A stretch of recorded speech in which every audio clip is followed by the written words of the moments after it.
আসসালামু আলাইকুম। আজ আপনাদের জন্য নিয়ে আসছি নতুন আরেকটা রান্না। আজ আমি রান্না করব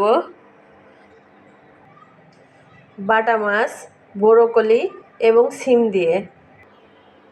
আমার প্যানটা গরম হয়ে গিয়েছে, এখন দিয়ে দেব হলো তেল। আমি মাছটা প্রথম ভেজে নেব।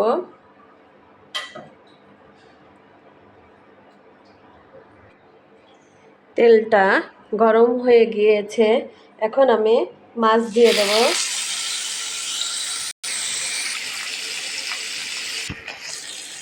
মাছগুলা এক সাইড ভাজা হয়ে গিয়েছে, এখন আমি উল্টিয়ে দেব।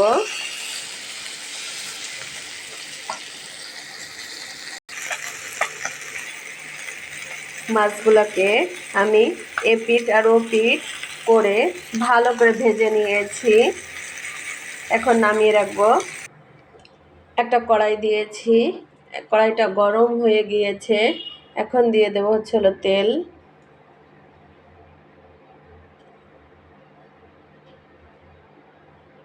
তেলটা গরম হয়ে গেলে অন্য কিছু দেব। দিয়ে দেব কয়েকটা কাঁচামরিচ। এখানে আমি মশলা দিয়ে দিয়েছি। আমি দিয়েছি জিরা বাটা, তারপরে রসুন আর পেঁয়াজ একসঙ্গে দিয়ে এখন ভালো করে কষাবো।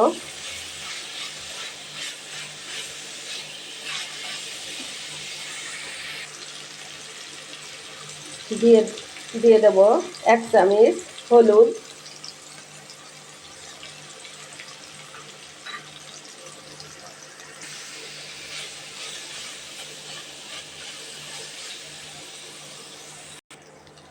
আমার মশলাটা কষানো হয়ে গিয়েছে, এখন আমি দিয়ে দেব এই যে ব্রোকলি দিয়ে এখন আমি এই মশলার সঙ্গে ব্রোকলিগুলা কষিয়ে নেব। দিয়ে দেব লবণ, ছোট চামচের 2 চামচ। ব্রোকলিগুলো কষানো হয়ে গিয়েছে, এখন দিয়ে দেব আমি একটু এই যে সিদ্ধর পানি অল্প করে। ব্রোকলি সিদ্ধ হওয়ার জন্য আমি 3 মিনিটের জন্য ঢেকে দেব ঢাকনা দিয়ে। ব্রোকলিগুলো সিদ্ধ হয়ে গিয়েছে, এখন আমি মাছগুলো দিয়ে দেব। এখন আমি ঝোলের পানি দিয়ে দেব। আমি এখন সিম দিয়ে দেব।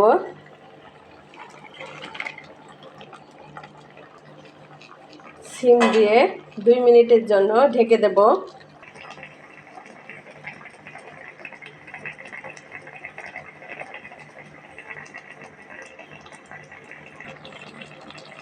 এখন কয়েক টুকরা টমেটো দিয়ে দেব।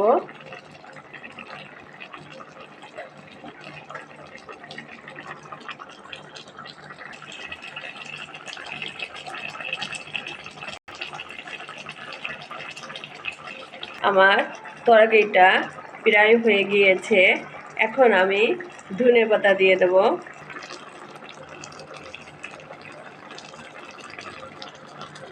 ধনেপাতা দিয়ে আমি 2 মিনিট জাল দেব। আমার তরকারিটা একদম সবুজ সবুজ কালার হয়েছে। আমি ব্রোকলি দিয়েছি সবুজ, তারপরে সিম, তারপরে ধনেপাতা সব একদম সবুজ কালার। দেখুন সিমগুলোরও একদম সবুজ কালার রয়েছে।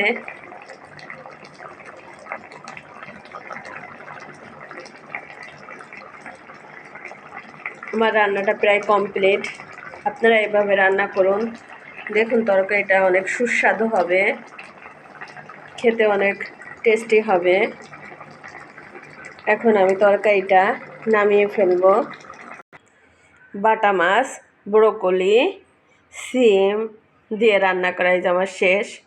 আপনারা এইভাবে রান্না করে খেতে পারেন, অনেক সুস্বাদু হবে। আপনারা কে কোনভাবে রান্না করেন আমাকে জানাবেন অবশ্যই কমেন্টস করে। আমার রান্নাটা কেমন হয়েছে সেটাও জানাবেন। আজকের মতো শেষ। আল্লাহ হাফেজ।